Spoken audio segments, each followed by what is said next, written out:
Rick, this is the area where that woman's body was found. Police got called out to this alley around 9:30 this morning. They say they think someone was walking in this area, saw the body, and called 911. And now she's just laying there, an innocent victim. We was just hoping that there wasn't somebody from our neighborhood, going to school or something like that.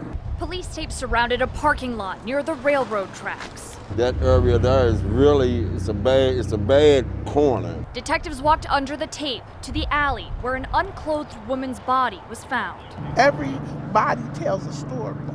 What is her story? She's not here to tell her story. Police say at this point, this is a death investigation. They tell us there are no visible signs of trauma to the woman's body. She's somebody's daughter. She's somebody's auntie. She's somebody's something. And we just here to let her know we're here for her if ain't nobody else here. Lynette Cooper lives nearby. She's also part of the Voice of Louisville, a group working to make the community safer. Finding her this type of morning, she could be getting ready to wake up to go to, somewhere else. Cooper says when she heard what happened, she came out to show her support for the victim. If don't nobody else care, we here, we care. Police think the woman's body had been in the alley for at least a few hours. She could have been raped, anything. Cooper says she hopes anyone who might know what happened talk with police. Because she didn't ask for what she got done to her. Nobody did. Police say it's too early to tell how that woman died. They say they're waiting on results from an autopsy. Her name has not been released. Live in the Russell neighborhood, Emily Maha, WLKY News. Thank you, Emily. Now, police say the woman is believed to have been 20 to 30 years of age. Homicide detectives are handling the death investigation in case it turns into a murder investigation. The Clark County prosecutor says recently revealed information about past incidents of child abuse won't change the charges against a couple accused in the death of a 3-year-old. Alexis Arensman died last February. Investigators cited battered child syndrome. Her injuries included a lacerated liver and rib fractures. Her mother and her boyfriend are facing neglect of a dependent, resulting in death. Jeremy Mole says that the girl's sister had been abused in the past. Certainly it's a matter of public record that Bethany Arensman had some ribs broken on her by her mother in years past that resulted in a criminal conviction. The couple is set for trial in August. If convicted, each could face a total of 80 years. Smoke and flames fill a home in PRP not far from the high school. Tonight, family members say it could have been much worse. And investigators have already determined what sparked the fire. WLKY's Carolyn Callahan talked with the homeowner's mother, who says she's just thankful everyone is okay.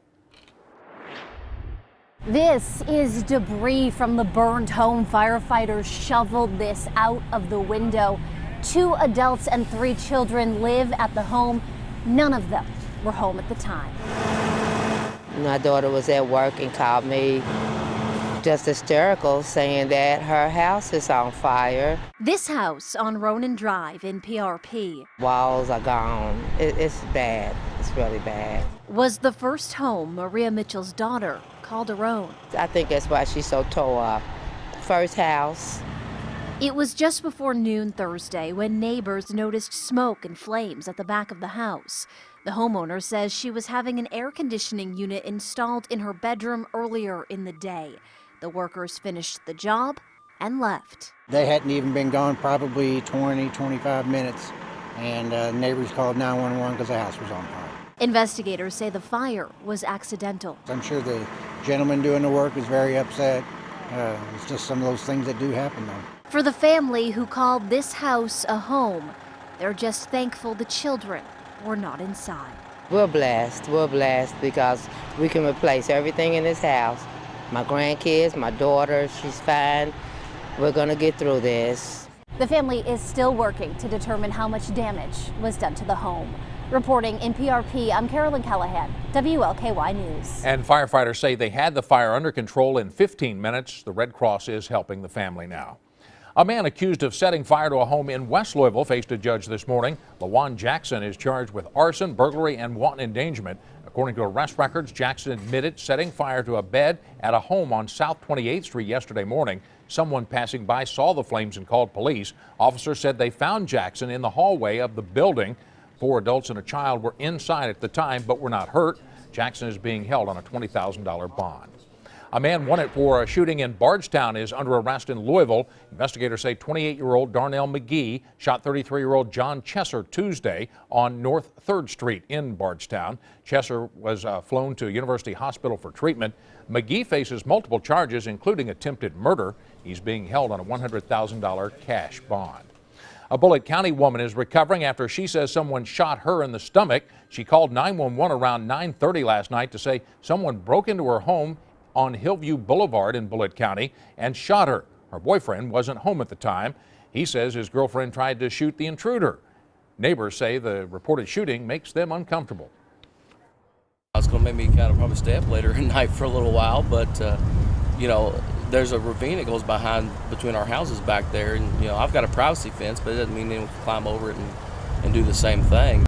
Police say there are no suspects in this case. They are calling this an isolated incident. A Taylor County man gets 18 years in prison for possessing child pornography. 55-year-old Kerry Pimbleton had 270,000 pornographic images in his possession. He pleaded guilty in January to 100 felony counts of distribution of a matter portraying a sexual performance by a minor. When he's released from prison, Pimbleton will be required to register as a sex offender and complete a sex offender treatment program. An Ohio man is now facing charges in connection to a deadly accident on I-71. Corey Shores is charged